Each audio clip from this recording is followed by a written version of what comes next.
Hey, I'm Dr. Marcus. And I'm Charlie, and this is the Mood Booster podcast. In this episode, we're talking about why we're so polarised in 2025, reflecting on the art of debate, part 2. Exactly. This is a much more macro level and look at why we're so polarised as people in this day and age, why we disagree so much, and why we can't seem to find common ground. Yeah, I really enjoyed this one.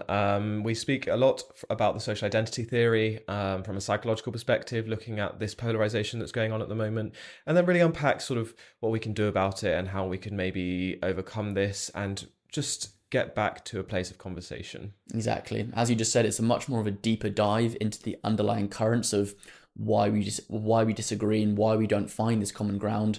You actually learn a lot about how to not only debate better, but how to find more common ground with people you might not necessarily want to or think you should.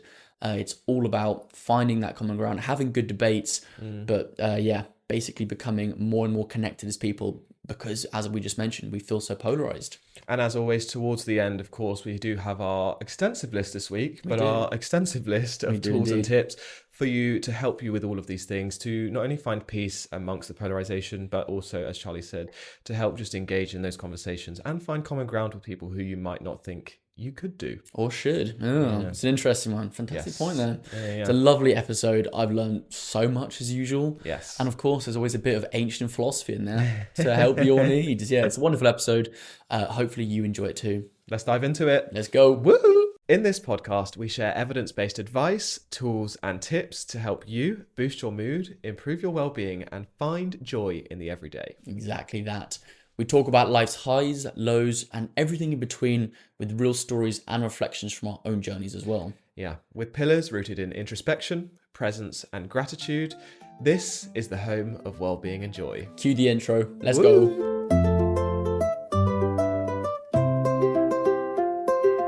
Hello, everyone. Buongiorno. Welcome back to the Mood Booster podcast. Welcome in. This is great to have you. This is amazing. How are we all doing? How are you? Thanks for joining. How are we? Welcome back to episode 32. 32. Another episode in the bag. Not another one. We're still going. We are still going. And there's no sign of stopping. You can't get rid of us. You can not. You can't not. This so is going to don't be a try. very exciting episode. Thanks for joining me. Muy emocionado. I do not speak Spanish. But Yo creo que voy a correr. Tum, tum, tum. It's muy emocionado. It's very emotional. Emocionado is excited as well, apparently. Oh, is it? Yeah, I That's learned that very in my good. Spanish lesson. Ooh. His Spanish lessons. Sorry, Anyway. we digress. Charlie, what are we talking about today? Today we are talking about why we are so polarized in 2025, and we're reflecting on the art of debate part 2. What are you laughing about? I just was laughing and then you started talking about it because it's a serious topic. I just was like, What on earth? to stop laughing because it's a serious topic. I'm trying to be serious here. Sorry, Thank you very much. be serious. In all reality, Be so for real. last week's episode for Williams. Last week's episode was on how to debate properly. How to win an argument, but really how to have more meaningful debates. The whole point was not how to win an argument. That's the point. It's how to have more meaningful conversations, how to get something out of the debate, and how to listen. So in this week's episode, we wanted to do a much more of a deep dive into really why we debate in the first place. So we're looking at polarization. As of recently, it's felt a little bit more polarized than it has in recent times. Yeah. And so I think we wanted to just do more of a sort of macro level look at polarization, why we're so polarized, and what really causes that and causes people to have these disagreements or conversations. Yeah. Basically, debate on a macro level.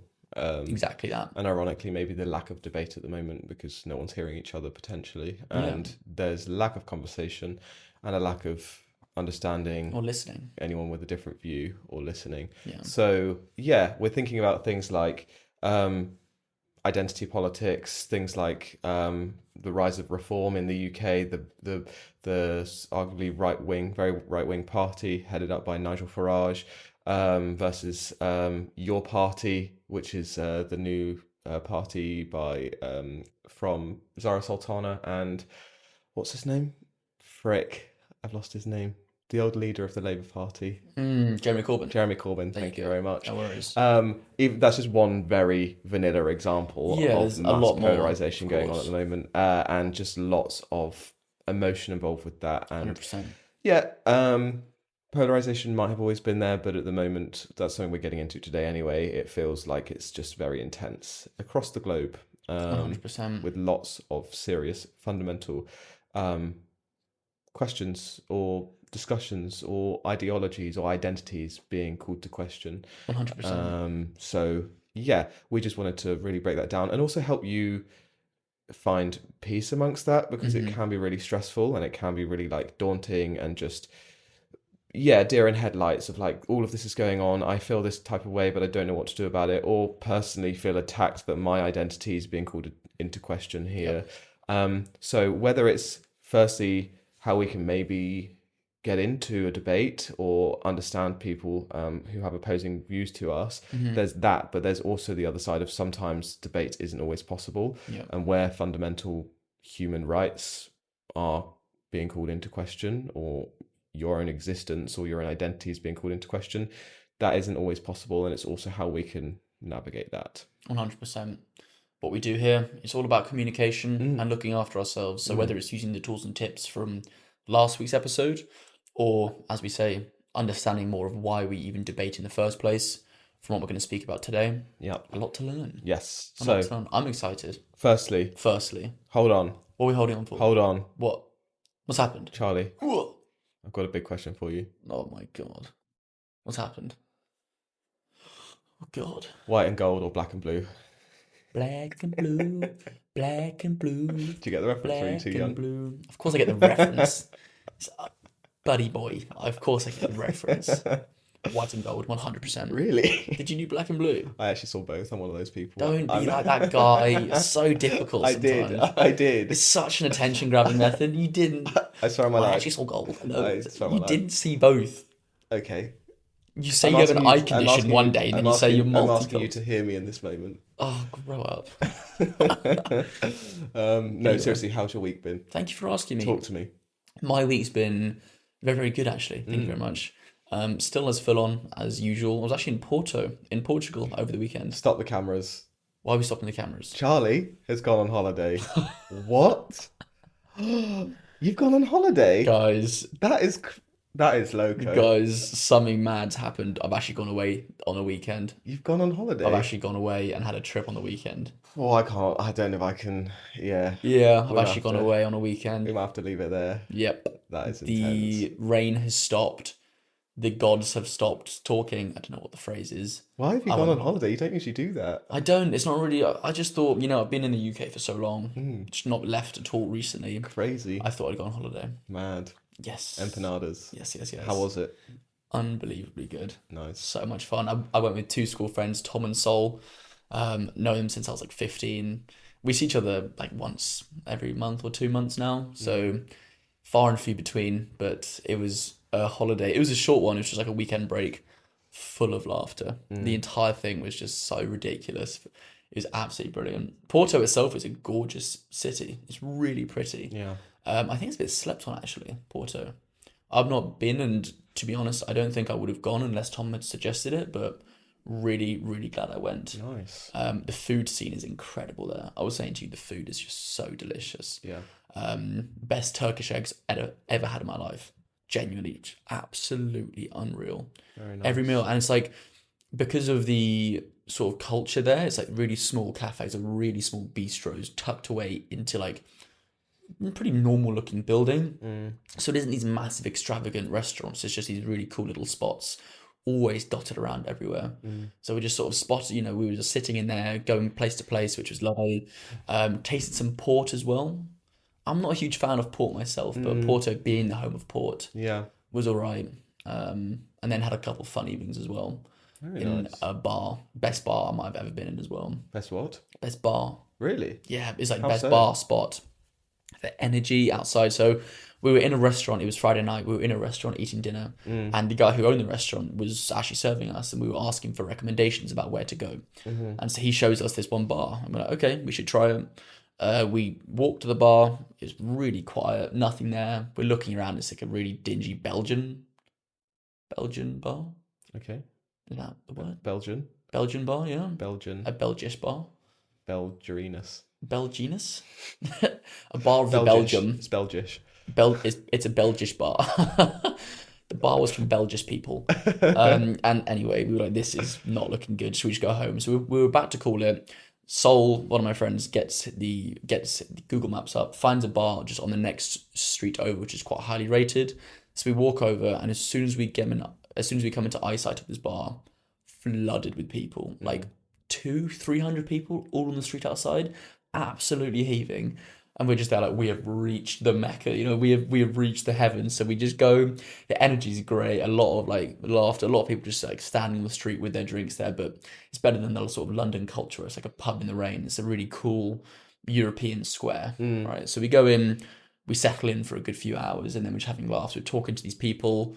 I think I was saying to you, but one of the funniest points of that night, Tom, there was this like politician, like I think this guy worked in the Porto Parliament, and he was walking, and he was in the group of us like speaking, and Tom was basically trying to convince him that Tom was an underwater welder. Tom's actual job is like management consultancy, so not anything to do with that. So Tom was telling this guy he was an underwater welder, and then the politician was like, "Oh, really cool. Have you done anything like around here?" And Tom said with full chest, "I have personally connected the south of Porto to the north." And this is just like, it's 1 a.m. and he's just chatting absolute was. And it's just like, what are we doing? Just even looking back, it's so silly.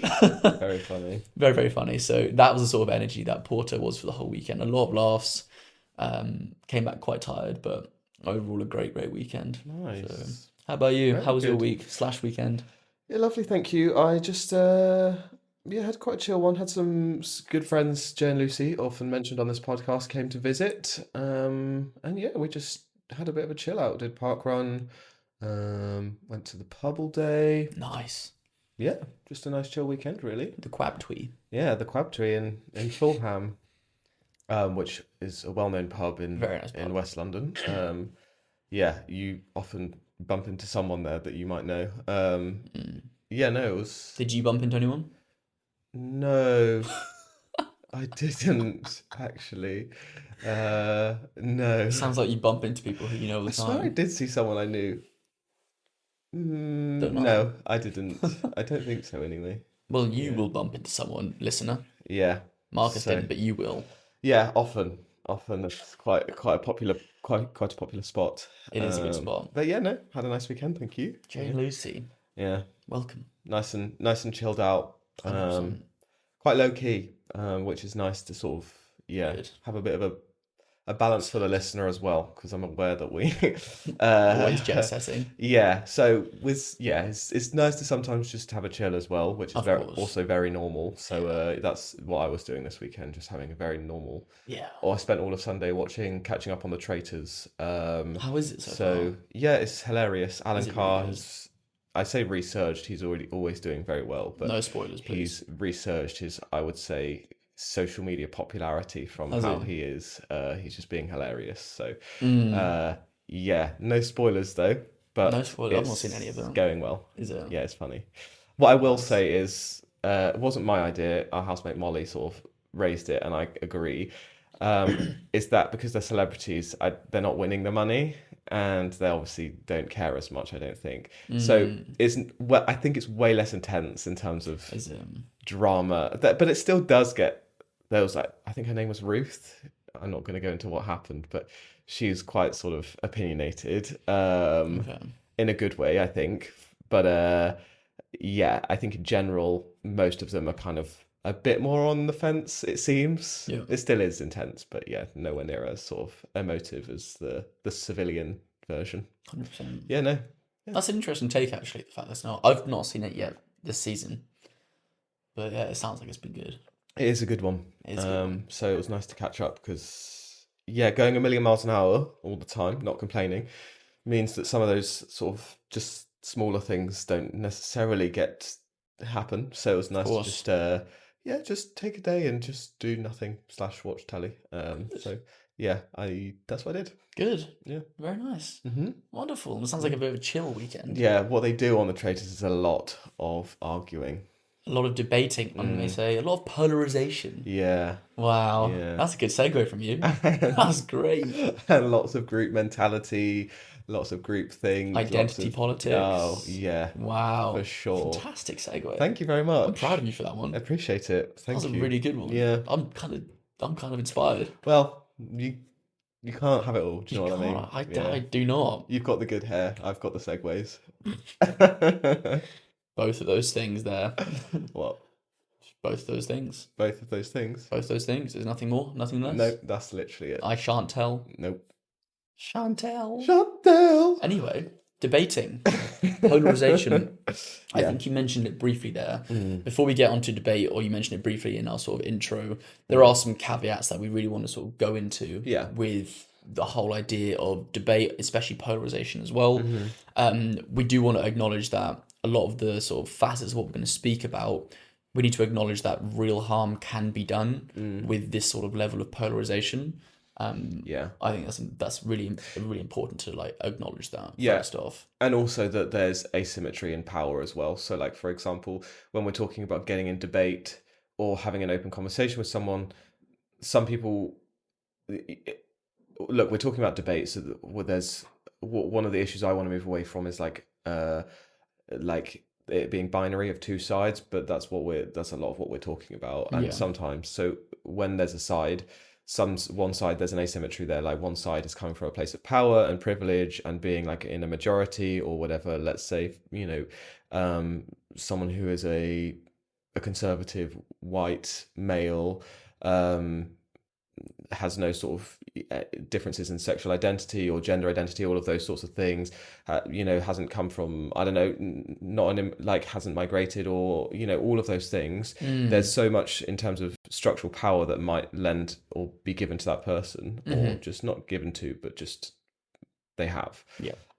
So therefore, in a debate where they might be dehumanizing someone or dehumanizing someone who has come from a war-torn background and is trying to seek asylum, or someone who is really struggling and fundamentally struggling with their gender identity and has no idea and is really difficult, that immediately we just want to caveat sometimes those conversations aren't possible or equal, and we don't want to just say, oh, you just need to listen to that person, when if actually they're just fundamentally calling into question your identity or your human rights. That's when we can park it, and there's other ways that we can look after ourselves there. 100%. But sometimes there is a space for a debate, and we need to find more of a space for debate and 100%. Less dehumanization of the opposing side from both sides or all sides. I don't want to say both sides, implying that there's just two. No, of course. But that's from all sides, because let's stick, for the sake of argument, to two sides at the moment. The left versus the right, both dehumanize each other and both see each other to be this immoral, crazy, bad person, bad party, bad group of people who we could never understand, and there's no point even debating. But when we do that, we just set ourselves up to lose, because we ultimately, I believe, you believe, we have to find peace and we have to find common ground to be able to have a pro-social society that moves forward and seeks the best for everyone. 100%. That's a really good point.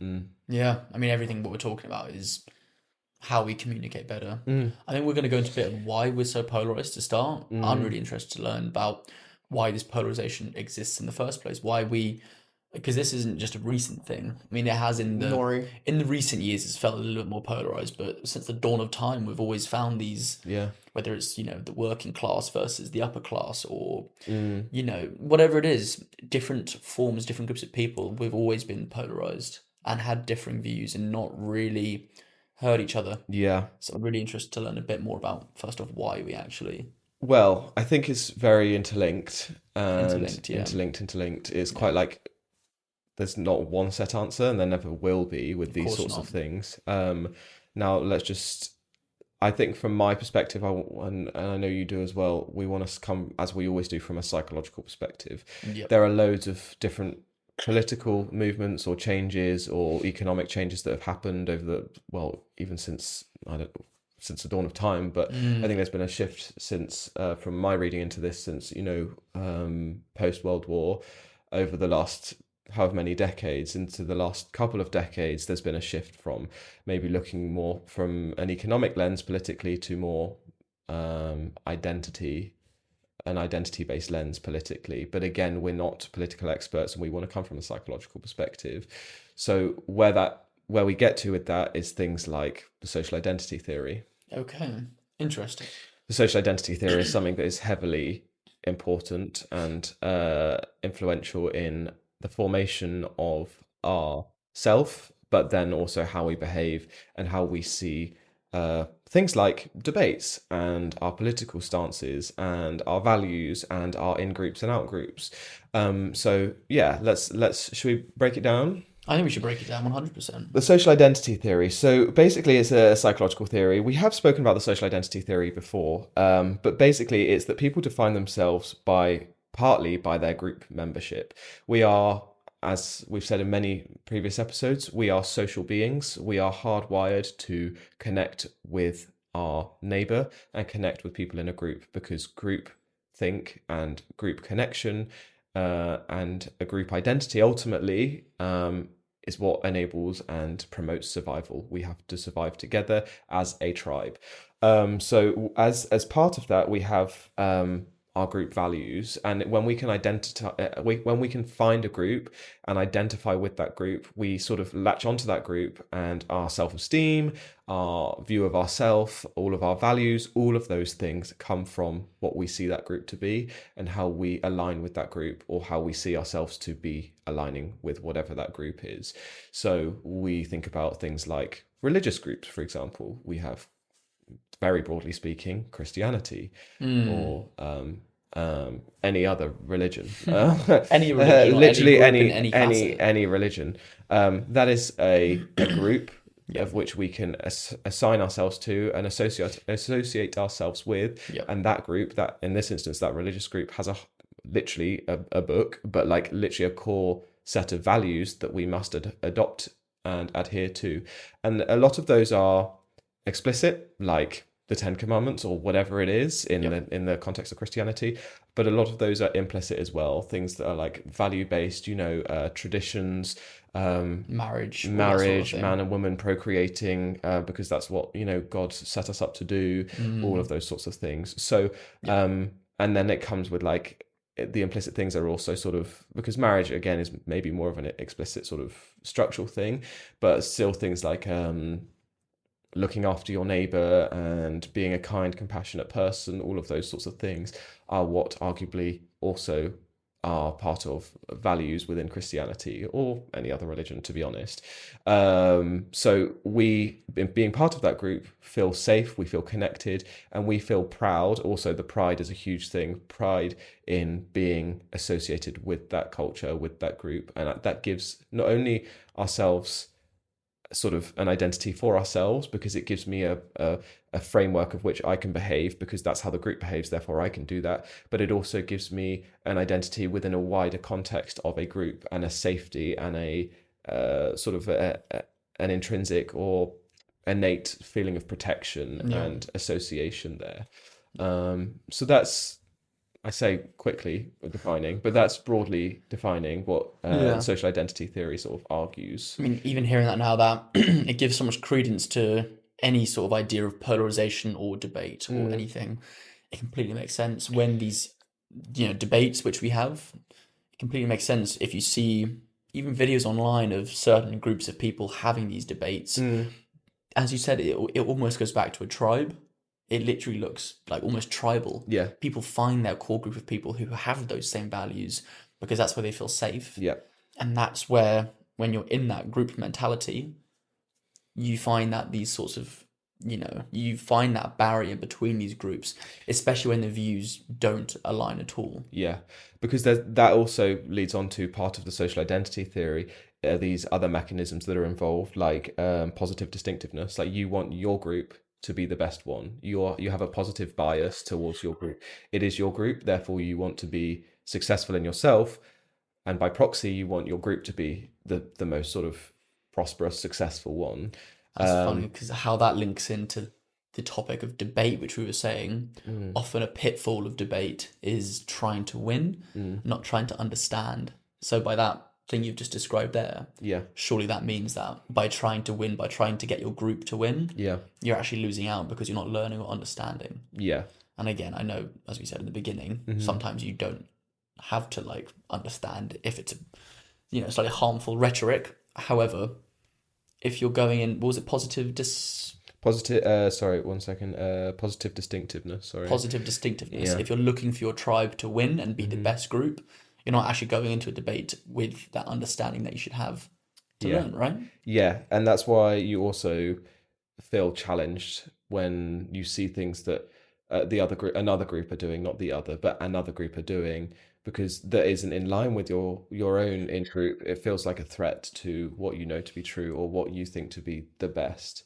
So, and that's where we come back to, like we just said, like confirmation bias of, I know I'm so used to this being the best and this is how we should behave, even if actually, if you critically broke it down and saw it objectively, that potentially whatever the other group were doing was better or saying was better, because you have that confirmation bias and you want your group to be the best.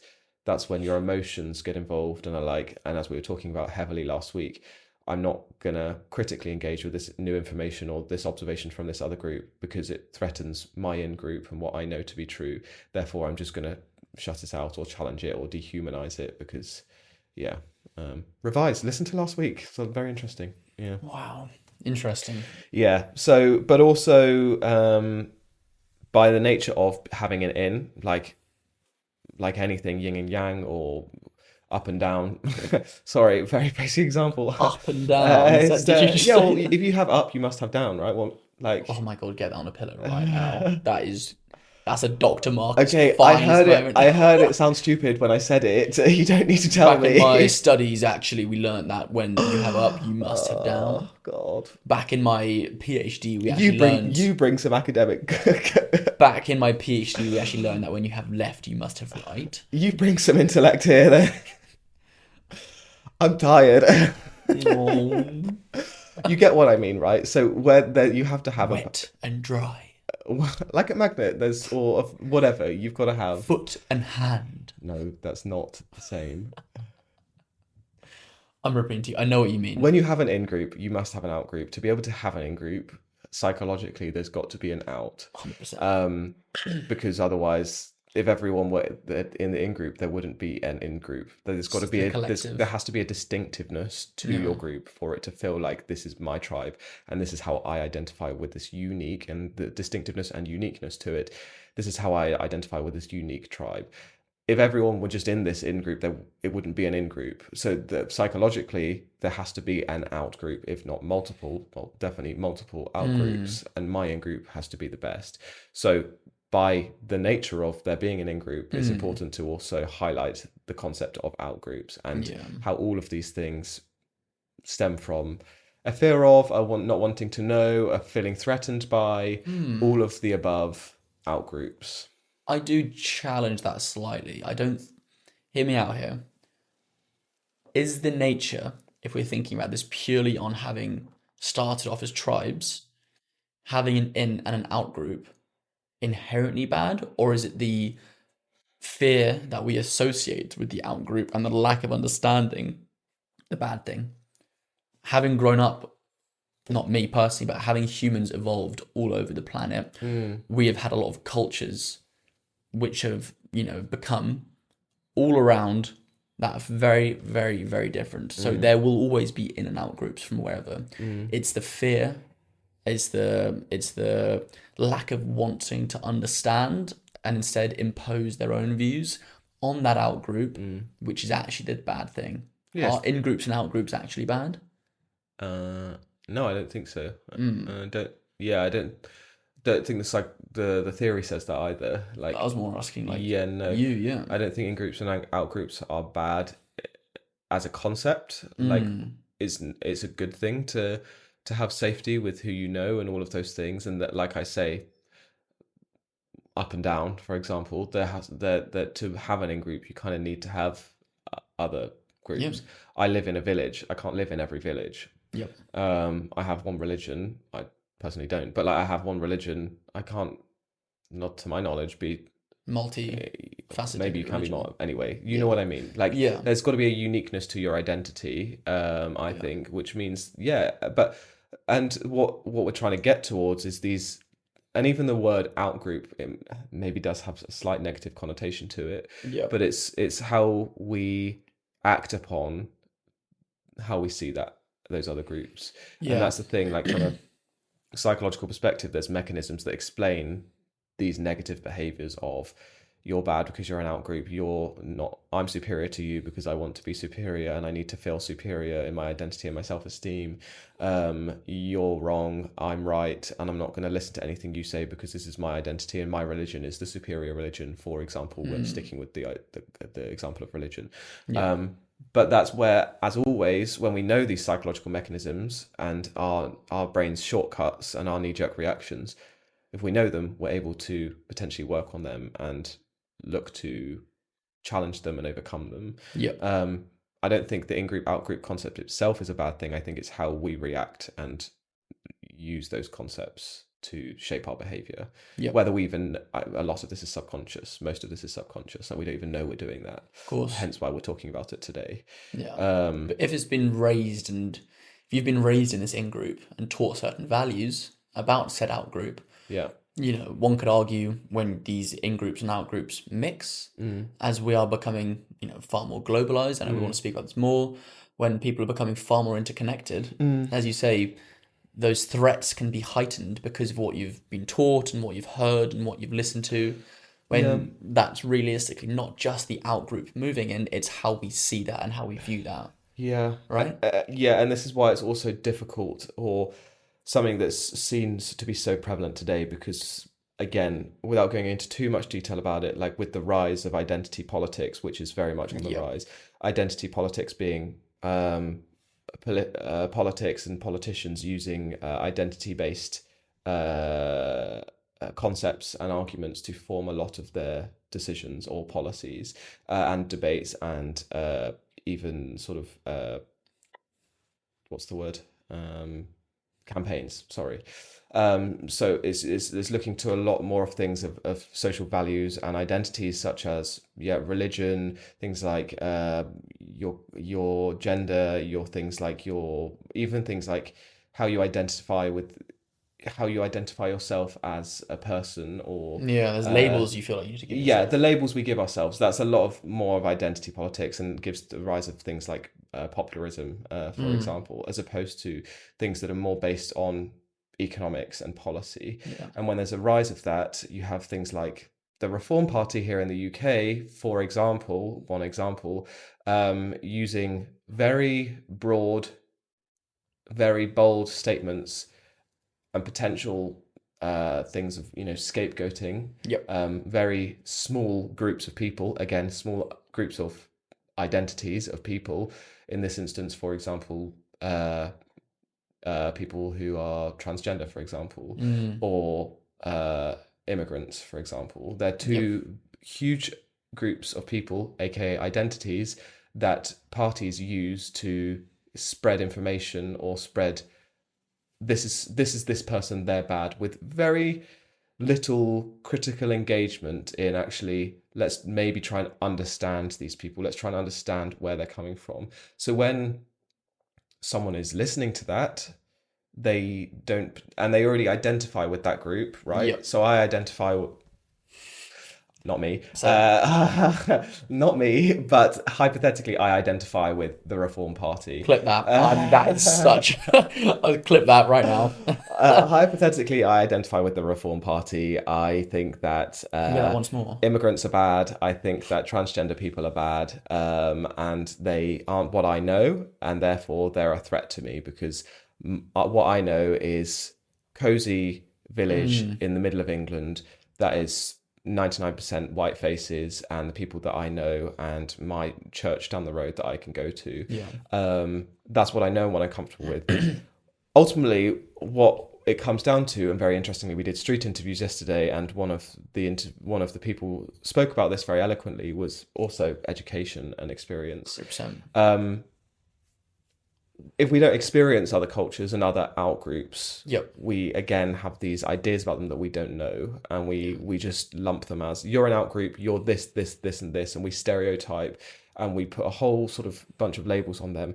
And that's why I come back to where I started this, is these potential politicians or big figures know that, and they then just pass around information Yep. that sort of perpetuates that sort of outgroup feeling and that outgroup sort of rhetoric, as opposed to that might be I'm not saying it is, that might be something that has a bit of validity about this group of people. But first, let's try and speak to them. Let's try and understand them. Let's see if we've got common values. Let's see if we've got common goals. Let's see how we could maybe work together, for example.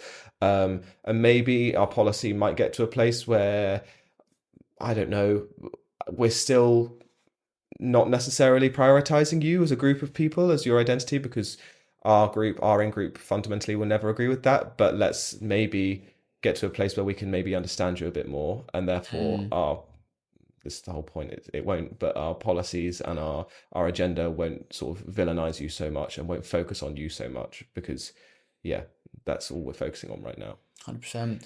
I can completely see how, with the lack of education being the forefront of a society, and with the lack of, means to travel or see and be enriched by different cultures and people, if you didn't have the means to do that, is such a breeding ground for that closed-mindedness and that lack of understanding, so that even if you don't agree with these certain values that these certain, in-groups have, if you've been raised to have the identity of this in-group, whether you're, I'm not even going to say what it is, like if you're just being raised with an in-group and that's just part of your culture, your identity, and it's normal to you, when the people who you look up to say certain things, of course you're going to believe it. Well, of course. And if you've not had the means growing up to travel or, educate yourself on this sort of thing, I can completely see how you then become more hateful. And then when someone says, "Are you trying to understand?" you're like, well, why would I try and do that? It doesn't make sense to try and understand. Yeah. Because I know I'm right.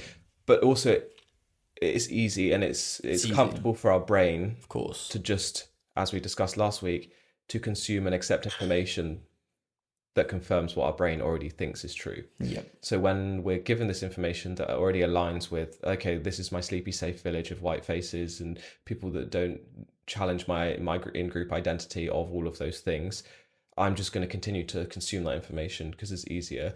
And then you can see where this polarization, or in some instances this radicalization, where this is just perpetuated over and over and over again, and extremism comes in because we're just fed this over and over again. And also, this is, I'm going off on a tangent, but this is where social media also can become and enhances this polarization 100%. because of the algorithm. And the algorithm is such a powerful thing, but there are so many studies which will reference, it will put some in the references of how your algorithm feeds you what it knows you want to see. And therefore you start, the amount of radicalization and just confirmation bias that people see through the algorithms, again, it takes away some of what we should be doing, of actually engaging with opposing views and with opposing ideas, or not necessarily opposing, but just cultures and views and ideas and identities that are different to ours. But our algorithm isn't built like that. Our algorithm is built to feed us what we know and what we like and what we already consume, therefore just perpetuating our understanding and our already innate views. It's really interesting you've said that. One of the girls yesterday on these street interviews, I don't think you were listening, but I think you were speaking to the next people there. She said the exact same thing about social media. Was that because of the algorithm, it creates these in-groups, and also a byproduct of people being on social media more means they're outside less, they're communicating less. Really, really interesting point she raised. Was one of the biggest things that we can try and do to combat this, barrier, this polarization, and to at least have more conversations, is social spaces. And while social media has allowed us to project our voices more, it doesn't allow us to have these meaningful conversations more. Being inside more, being on your phone more, being identifying I should say more with your group who you believe in and you're more comfortable with, gives you so much more of a space to not listen to other groups. And obviously, thus, as a byproduct, being on your phone as well just means you're talking less to other people. and then trying to get those social spaces back where we can communicate with other people, even if we don't agree with them, having those open communications with those out groups or those other people, and being less involved in your in group is where that allows us to actually find out more, be more educated, and learn more. Yeah. Also, it just allows you to feel safe to explore ideas. Because again, part of the issue is there's so much sort of anger from all sides. I say both sides, but let's say both sides because we're talking about polarization here. There's so much anger from both sides in any debate at the moment that anyone that sort of has anything that slightly opposes just an extreme, no, you must, all encompassing, think,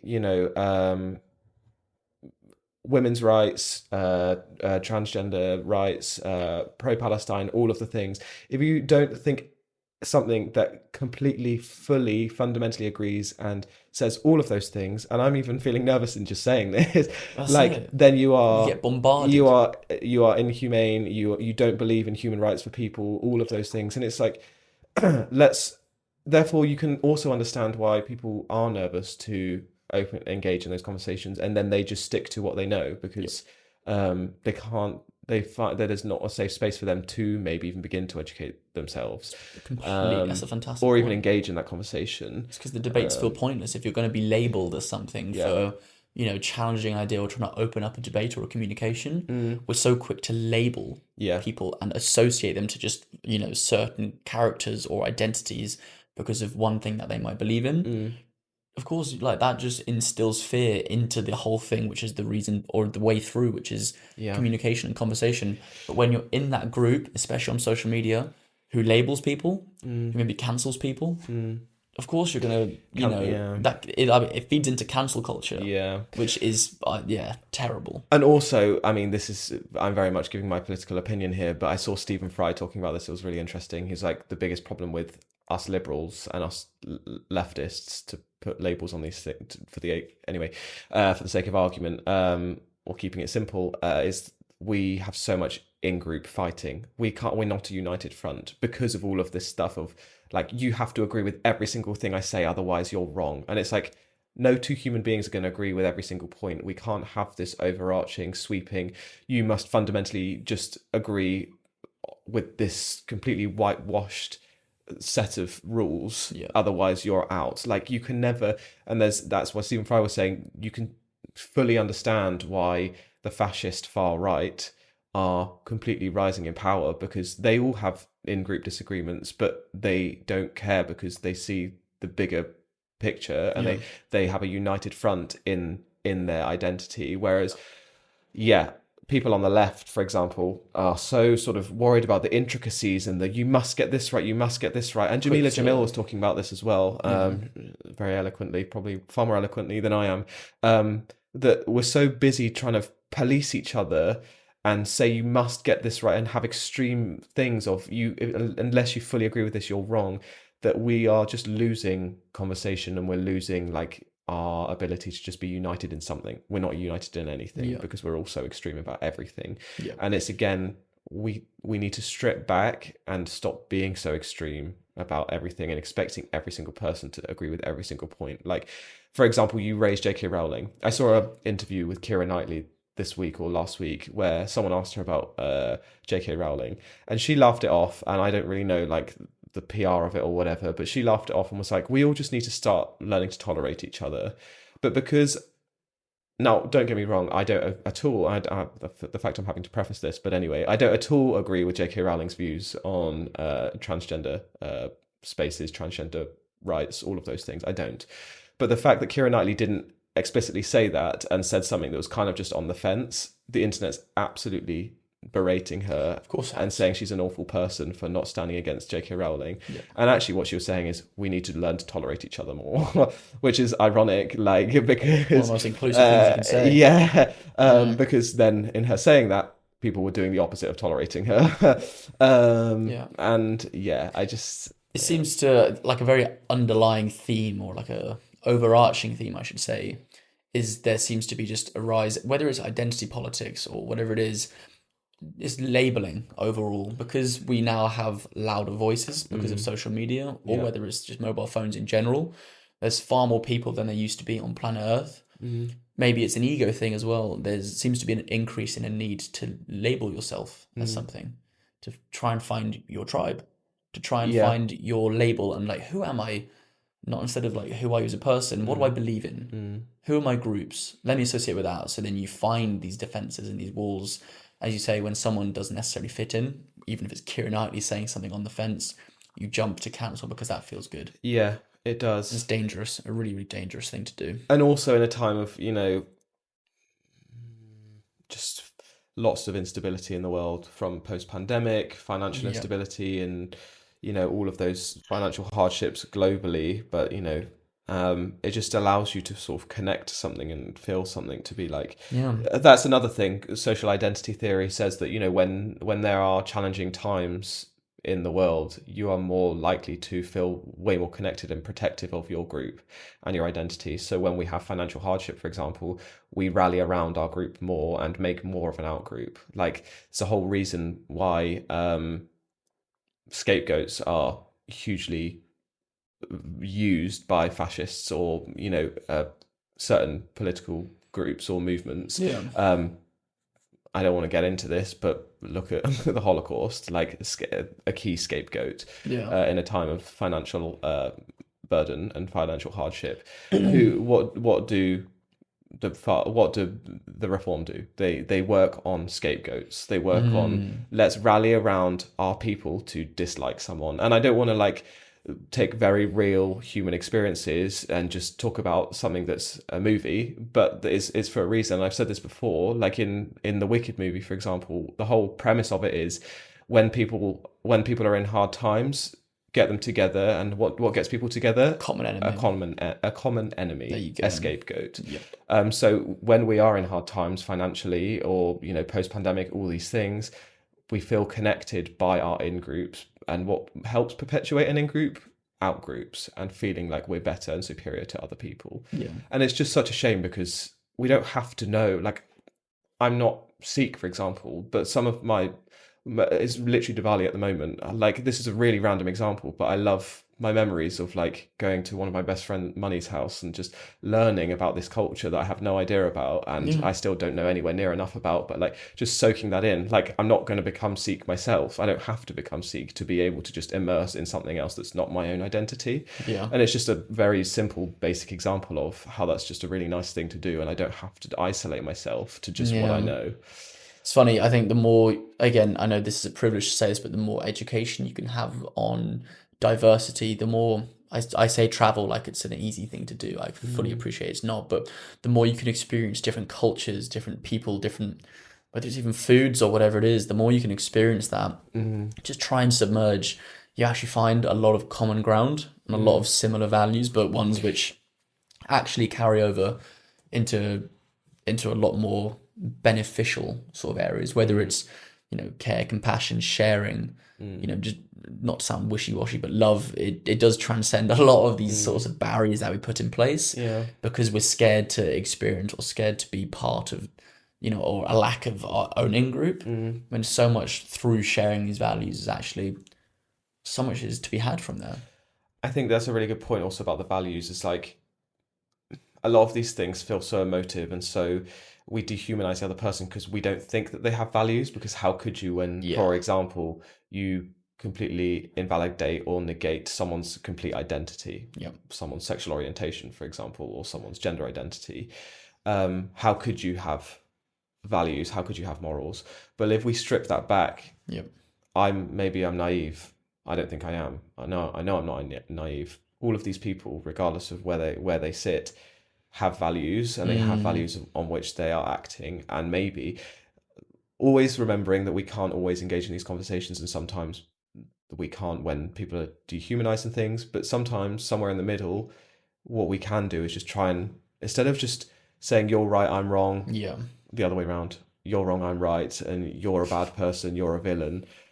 Let's take away all the noise about who thinks what about which political party. Let's start on, and that's what the lady in the street interviews was saying.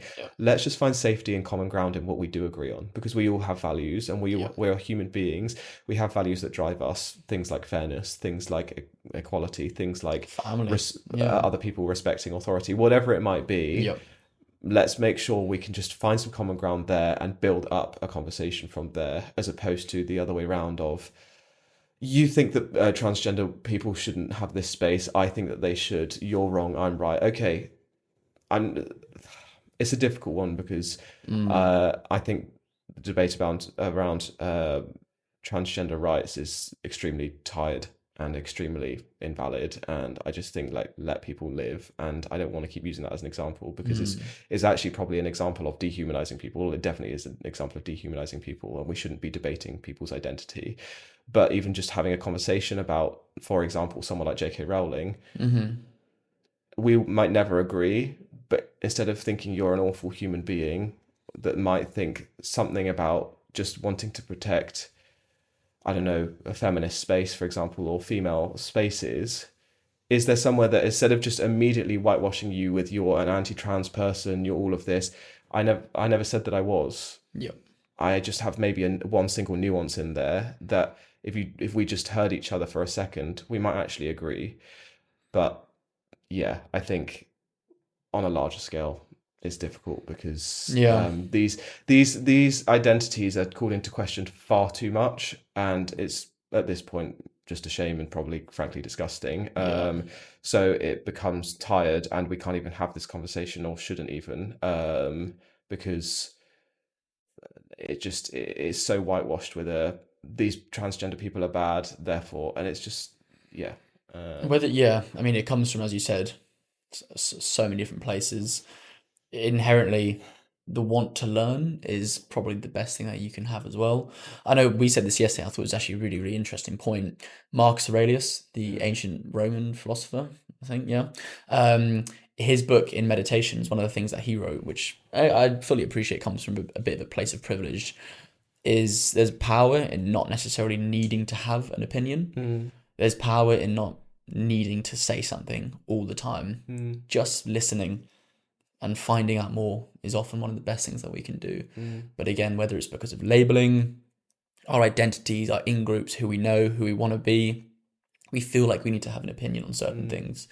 And again, I know because of certain things we've said earlier, when it becomes harmful, we can't just sit back and not listen. But for certain things, you don't need to have an opinion on it. You can just sit back and listen and appreciate and understand. And that's where that learning comes from, to become more understanding of everyone. It is difficult though, and I completely agree, but also at the same time I don't fully agree, because that's where like allyship comes in, and like allyship.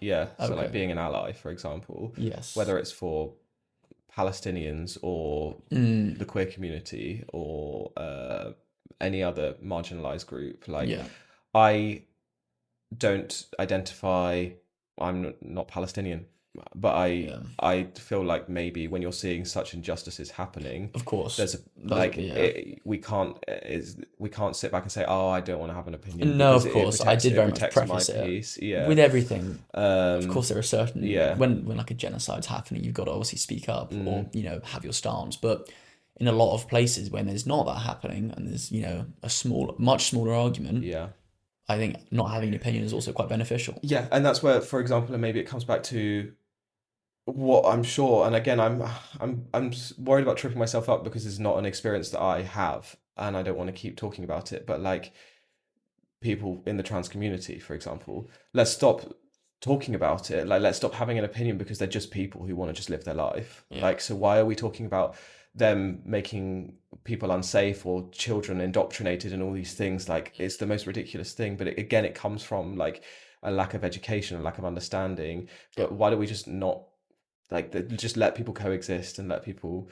But again, it comes from, we can't necessarily do that because we have an in-group and we have an out-group, and we have big political figures or big figures telling us these things are bad. Of course. When actually, if you look at the people who perpetuate all of these forms of violence that apparently is the transgender people are doing, it's always the same group of demographic.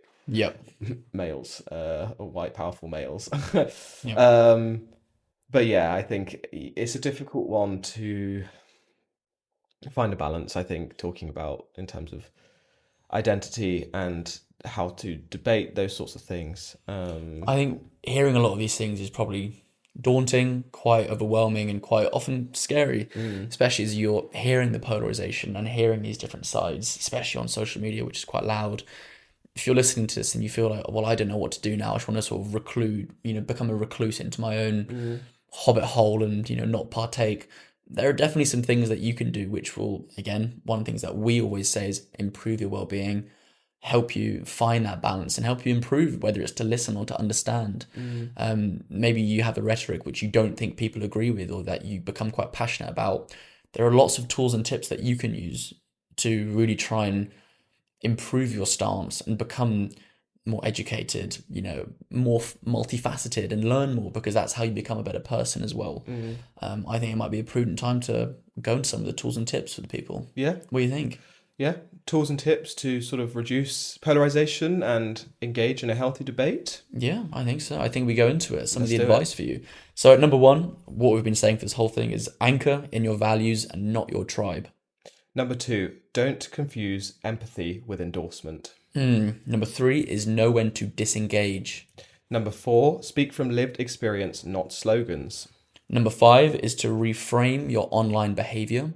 Number 6, really important, stay aware of algorithmic bubbles. And lastly, the most important one almost, to remember that humility is actually a strength. Yeah. Yeah. Some really interesting ones there. Yeah. So number 1, Yeah. talking about values, anchoring your values, not your in-group or your tribe. Like when engaging in any debate or any sort of discussion with anyone, Yeah. like we said, lead with your values and not this is me versus you. This is me as a Christian versus you as a Muslim. Like we have shared values.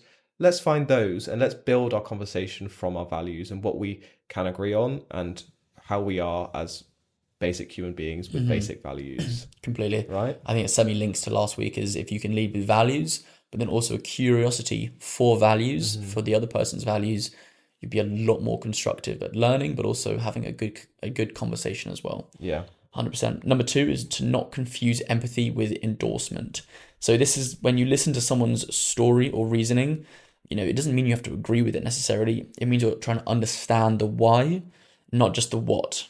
So this can allow the open dialogue without sort of compromising your integrity. Yeah. Allows you to find out more, which is really interesting. Yeah, and again, it leads on from finding shared values. It's like I'm trying to understand you, but it doesn't necessarily mean I have to agree with you or even endorse what you're saying. But as coexisting human beings, let's first just try and understand each other. And I might walk away and be like, that was the most profound thing I've ever heard. And God, I don't know how that person lives their life. But like, we can just try and understand and just at least try and see where we're coming from, because that understanding takes away that sort of that scariness or that confusion, or that, again, where there's a lack of understanding or where there's a void of information, that void is filled with assumption from us, and assumption is never a good thing. Never a good thing. Yeah. 100%. Yeah. So number 3, knowing when to disengage. Healthy debate isn't about enduring hostility. So sometimes, and as we said from the beginning, sometimes these things, especially when fundamental human basic dignity is not being respected, sometimes people aren't always acting with the best interest. You can control your actions, you can't control someone else's. And when someone, you can fundamentally tell that they don't want to engage in that sort of healthy, constructive, shared value-based debate or conversation, it's also okay to disengage. You don't need to put yourself through that, because it's only going to detrimentally impact your well-being. 100%.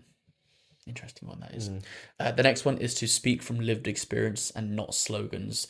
This is one that I'm still trying to learn as well, is to speak from your own actual experiences, not things that your tribe have told you, not things that you've heard online or your algorithm is feeding you. When we can speak from our experiences and how something has made us feel, or, what you've seen firsthand, it means it's a lot harder to, combat these experiences, because that's your own view. And if you haven't experienced something, say that. I haven't experienced this, but, for instance, but always lead with your own experiences, because that grounds your argument in your own values.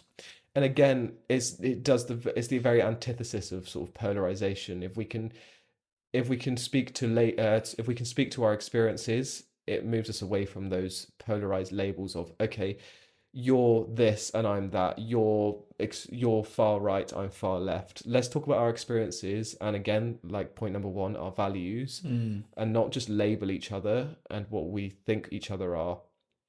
And if we could speak to those experiences, it's a lot easier to also then question those experiences and say, I don't understand that. Can you explain why you think that from that experience, as opposed to, oh, okay, well, you think that because just a general overarching label That's of you. you're a Tory or you're a whatever. Yeah. Yeah. 100%. Lovely job. So, yeah. So number 5, reframing online behavior. Yeah. So this is if you feel the urge to react or maybe even prove a point online, ask yourself, would I say this face to face? I think this is very, very topical. Yeah. Especially as a video that we released recently with Maria. Yes. Would you say it face to face? I know it's a very reductionist point to make, but my mum always used to say, if I was going to say something to someone online, would I say it with my nana there? It's a very reductionist, but would I say it face to face with someone who I cared about and whose opinion I respected if they were there? Would I say this thing face to face? Maybe not. Yeah. Don't be a keyboard warrior. Yeah, well, all of this polarization is happening online. A lot of it is, and actually, when you get someone in the room, not all of it, but a lot of it is. When you get someone in the room, you can whether it's because you're less sort of bold and brave or whatever, you just see someone's eyes and you're like, okay, we're two human beings. You want to understand. You want to understand. Yeah. So it's so easy to forget that when things are online and it's just digits on a screen or pixels on a screen. Yeah. I guess it's a case of that, using that higher order thinking and that pausing and that thinking before I act and before I say this. How would that be received? Or if I was next to my loved one here or my grandmother, what would she be thinking of what I'm writing here? Yeah, that's true. Really cool. Yeah, it's a simple tool, but it's really good. And it definitely leads to this of being aware of algorithmic bubbles. Again, keeping it online is like, I think it's a really good bit of advice to challenge your algorithm and to seek out information. Maybe follow a couple of pages that are opposing to your views. Seek or consume information that does challenge what you believe to be true and what you believe to be your political or your social views. It's not necessarily, and this is the thing, it doesn't necessarily mean you will change your mind or you have to change your mind or your identity or all those things, but it just really helps sort of immerse yourself with other people and other ideas, and also help you critically engage and stop that sort of extremism, that perpetual cycle of this is more and more intense views over and over and over again that my algorithm is feeding me. 100%. And that sort of goes into the last point, is all around humility. Know it's okay to change your mind. It actually makes you a stronger person. I think maybe especially in the whole masculine sphere, we can often associate our ego to, thinking we're right and having it right all the time. But to let go of that, know that we know very, very little as people in general, and that it's okay to change your mind. It actually makes you stronger because you become more educated, more accepting. These things are good and not bad. So know that humility is strength. You can literally frame it in a way of, I actually hadn't thought of it in that way. That's a fantastic point. That is a really strong way to appear and, learn. And so going in with humility first and the want to learn will change a lot. So I think lead with that first, the want to change or the want to learn at least. Yeah.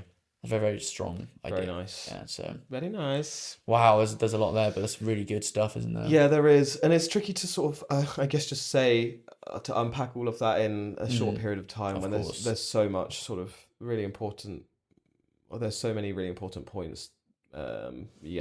But here we are. I'm a victim of this polarization, feeling nervous about saying these things. It's completely normal. It's completely normal, especially on an online space where this is going, when, as we were saying, so much of online is about your in-groups and, cancelling and identity, when realistically, how do you forge an identity without labels? You can, but it's difficult. So it's completely normal to feel nervous, I think. I'm reflecting live on this moment, I know my values. And all of this, I know my values, so I believe them, but I also know that they can change, and my opinions can change. And if I've said something incorrectly throughout this, then maybe I can be, in a nice way, asked or questioned or challenged. Up for And debate. and I can have a debate about it and I can learn. But again, I know That's my the beauty values of and it. I know my intention and I know that I mean well, so I shouldn't you be go. as nervous because You shouldn't be, because the open debate and the open communication, you're welcome to. And if someone doesn't agree with it, I'm sure they'd be open to a debate as well. yeah, for sure. Find him at Dr. Marcus Bull. Yeah. Debate, or Charlie John Warner. Yeah. Open for debates. Yeah. As long as you're curious. But yes, thank you for that one. No worries. Very Really interesting. interesting one. Yeah. A lot more to speak about. We but just got to look after ourselves. We do. It's a divided time. It is. And we've got to look after ourselves and keep our peace, but also find peace for the world, because You said it. Lord knows. I didn't think of that. Yeah. I didn't think of that. I know. Should we just keep peace? Let's just talk more. Let's just talk more. everyone. What was that? Yeah. So, Charlie, Yes. talk to me. What's boosted your mood this week? What has boosted my mood? I think we actually have a joint mood boost, don't we? do. Bit of an interesting one, bit of a dual mood boost for It's this a week. birthday It's a special. birthday special. Both of our brothers, mine Felix and yours, George. both of their birthdays are this weekend, which is just gone by the time this episode's released. Felix is turning 24 on yesterday, Sunday.